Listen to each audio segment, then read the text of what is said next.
And welcome to Rhetoric Radio, where we give you a verbal image of life, and we are everyday people. I'd like to welcome you all to the show. Now, we put up on YouTube, on the Verbal Pick Radio YouTube, a trailer for an up-and-coming documentary in which myself, Verbal Pick Radio, and A-Tone Productions covered the NFAC gun formation that was held in Lafayette, Louisiana, part for Trayford Pearland, and waiting for a public apology from Higgins, representative of Louisiana, which he never showed.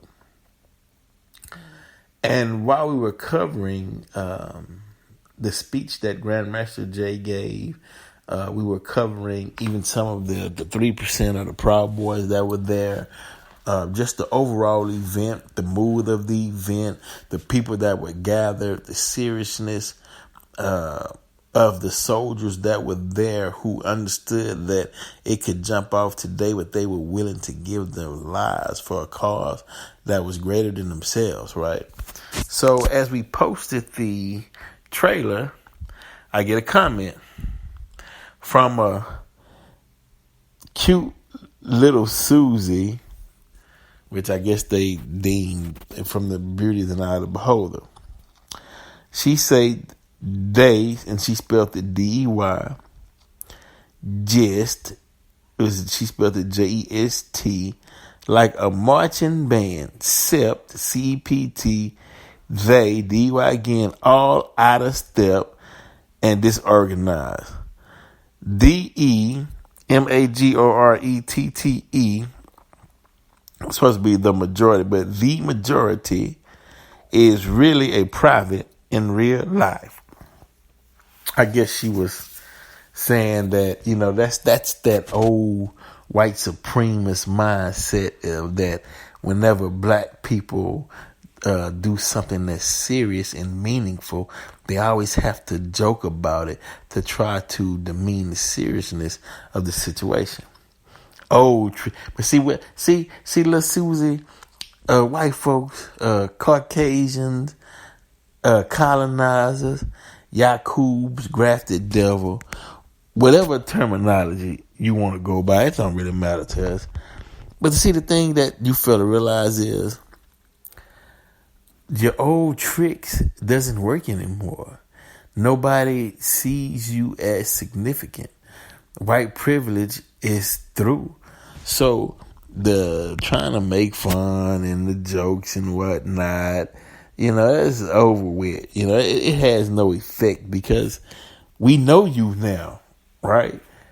We know all the little tricks and how you try to change your narrative and all the little, underhanded comments and jokes that you make. We learn to ignore it because it's at a point now it's like a child, upset with you and they ball their fists up and really try to fight a grown man. It's like, come on, child, it's no use for that. Why don't you run home to your parents or your mom and let them console you or take you to a counselor or somebody that can help you with your emotional state, right? So I said, that's okay. The bullets can't tell, right? Meaning, okay, if they're disorganized, so what? Their heart is in it. They're willing to give their lives for justice. So if it goes down, it goes down. Who cares about if they are out of step, right? She says, Verbal Pick Radio, y'all got that right. She spelled it, y'all got D-A-T right. And then snigger again. How many O-D's morons, but she spelled wrong, but okay, shot each other, right? Meaning she's saying they bumbling idiots with these guns. So how many of them just start shooting each other like like the old movies of Police Academy, just some bumbling idiots, right? So she said, how many ODs, right? ODESE morons shot each other? I replied, I don't think they were aiming at each other. And she replied, your point? And she, snicker on the side, little idiot. Their actions tell the story of incompetence. And now, see, their actions tell the story of incompetence in handling firearms. Morons are morons, dude. Right? Now, she's telling off on herself, right? She gathered that they were morons, that they were incompetent in handling firearms when they wasn't handling firearms. They wasn't giving a firearm display. They had the weapons on their shoulders and they were marching. She didn't know how many hours they were at the firing range. She didn't know how many hours they were training in weaponry. She just simply saw some out of step soldiers that wasn't marching in cadence. But actually, I was there at the event. He didn't say, and there was nobody calling cadence, saying left, left, left, wrong, left, wrong, left. Nobody was saying that. He said, NFAC, let's take a walk. And they walked to the park. He didn't say, NFAC, walk time, what? And they start march timing, forward, what? That was never stated. It was, NFAC, let's take a walk. They took a walk, right? But hold on. Wait. Now you got another comment with melanated peoples, right? Peeples. Unless they were trying to say melanated peoples. I don't know what the hell. That's how I would go, right? Look, Private Johnson now, right? Leading them, which is DEM. They ignorant. You gotta spit it out for them. Private Johnson leading, which is LEADIN, them, DEM, PMS around by day, DEY, big lips. These are comments I got on YouTube, y'all, from the trailer that was put out showing a unified black army armed, right? Guns, bullets, and all, right? And so it's ridiculous. It's and you put posts out like this because you want to get the reaction and see the mindset and the way some think and how they truly view you as a people or as an individual. And so these characters that commented, obviously they don't take your struggle, your rise, and your being as being serious. In their warped mind, they think that they're the majority. They think that the sun rotates around them, their ideologies, and the way they see life. Or unless they too ashamed to admit the fact that what was yesterday is not today. That white privilege is getting ready to cease to exist. White people as the majority, which I don't think they ever was the majority, but they're not the majorities anymore, especially not in America. Right? They say we're about 42. It'll be less and less white people on the planet. So instead of trying to unite and find common ground where we can build and work together, you got some that are just starched in that old rhetoric, in that old mindset that they can't let it go, and it burns them up, I see it all the time, man. I see it all the time. It could be a track meet. Black person beats a white person. White person to say, well, the black person had to be doping. Or they tried to say that, well, black people had an extra muscle in their leg. Or black folks had to run from the police so much in their life, it made them fast. Just ignorance, dude. I heard it so many times to where the real white kid goes into school, goes into church, goes into Walmart, in Las Vegas on top of a balcony, shoot up just scores of people, right? And white folks are trying to give them an excuse and say, well, he was showing signs of mental unstableness, and he couldn't gather his bearings, and his wife just left him, and he was being bullied, and he had no choice, he didn't really mean to do it. He was just under the weight of mental instability. It's like, okay, yeah. Well, and the world is like, yeah, right.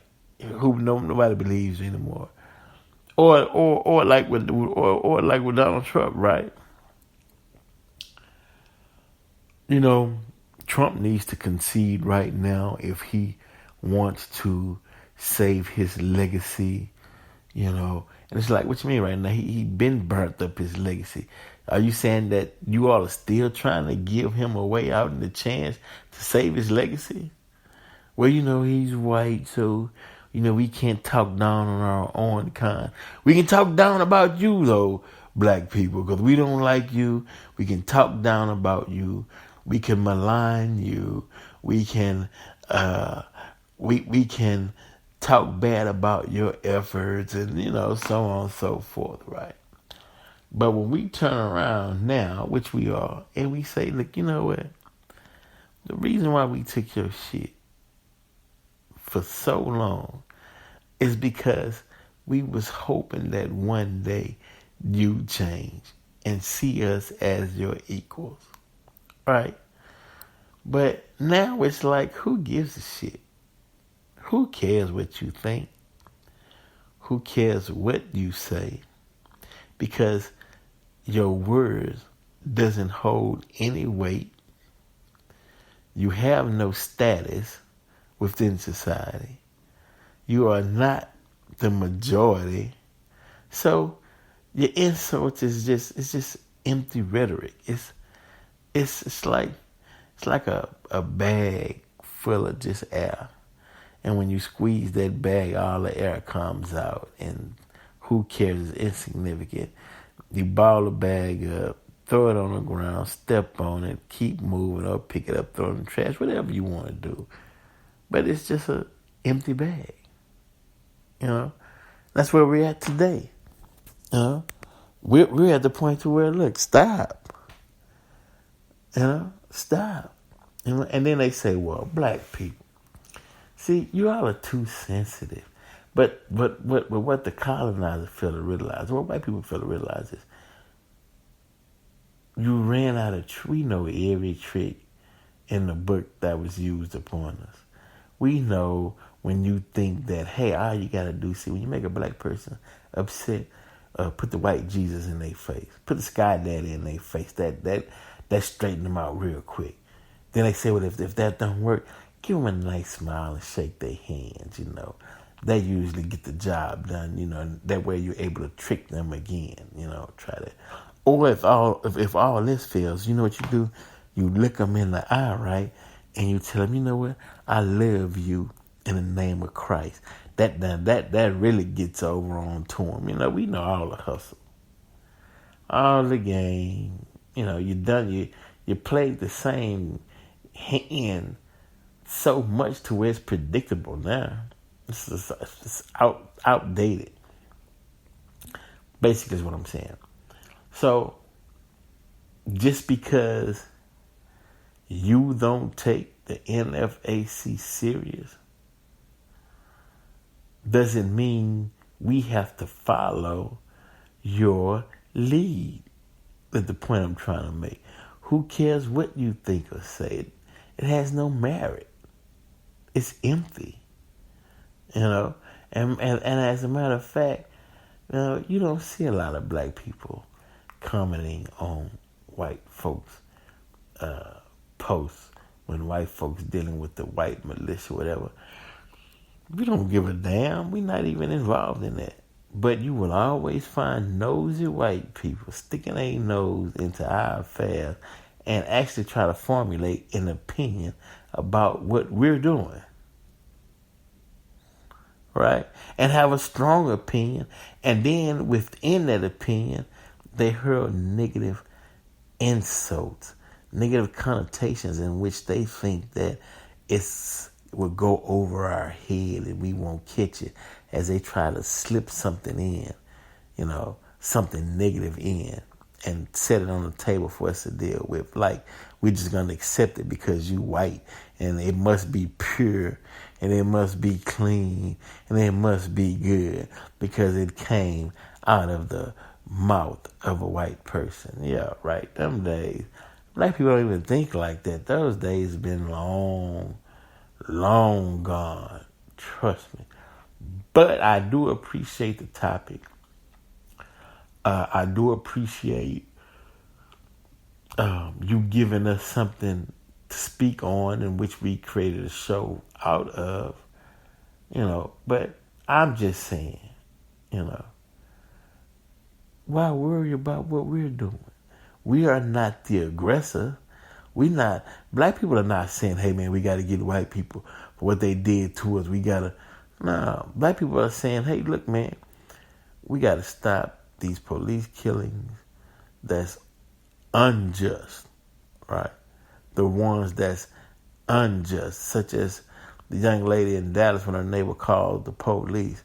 She's at home. The police officer's outside and fires his weapon outside the home into her window, striking the young lady and killing her in Fort Worth. But you'll see a video of white men cussing the police out, refusing all commands, and even physically fight the police, and yet they live. So we understand what that's all about.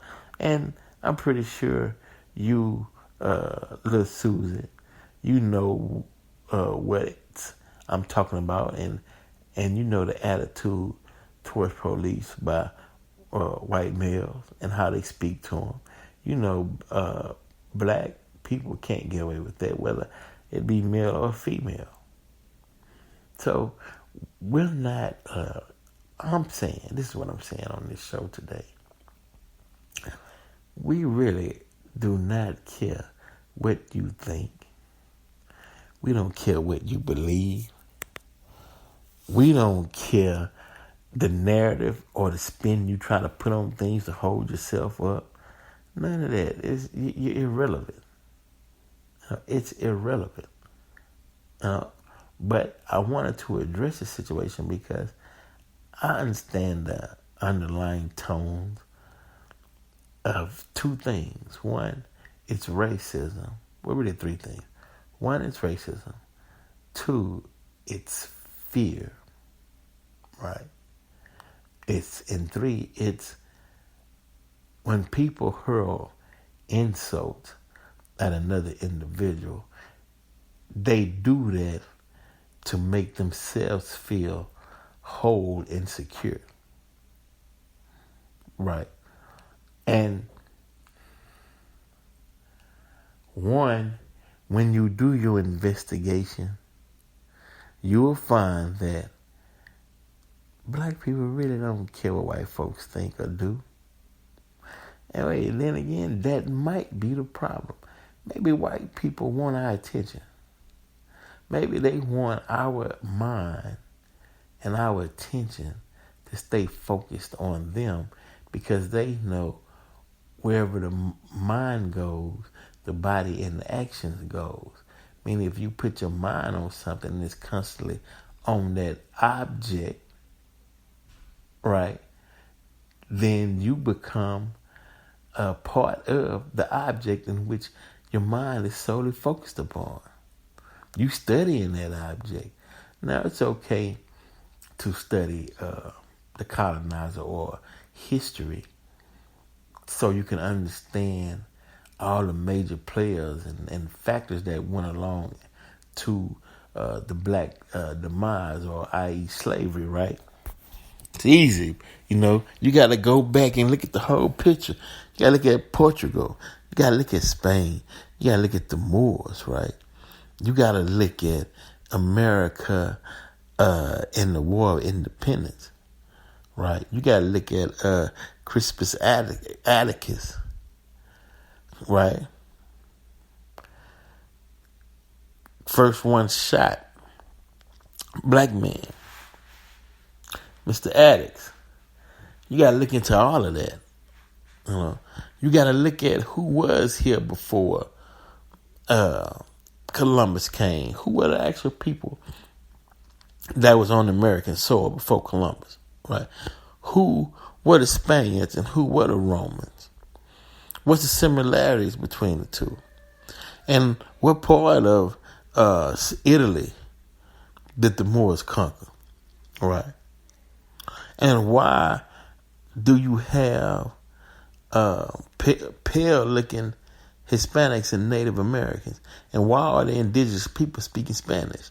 I mean, there's so many questions that needs to be answered, but it's all in the details.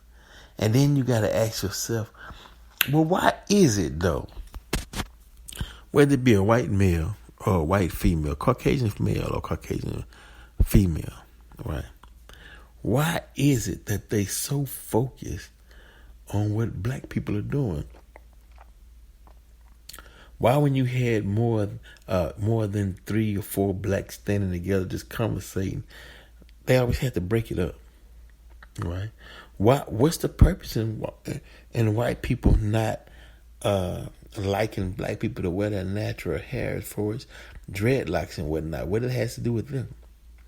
Why? We gotta ask the question. Why do white people want to micromanage black people?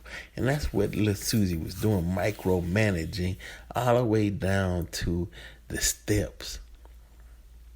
It's like, wow, I mean, are you really into what we're doing? Or, why are you paying that close attention to where you spotting out errors, but yet you didn't give any answers to correct the errors, right? See, usually what a sane person does when they see something out of line, then they assess it, and then they come back and they say, well, look, I'm just trying to help, give you some helpful advice.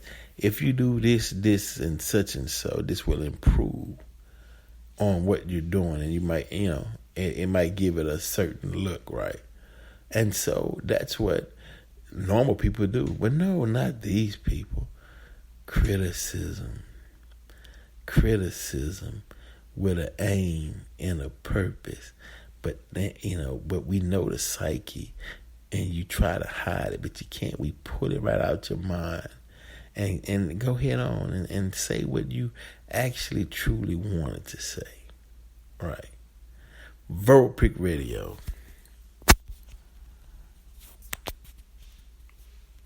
We're out.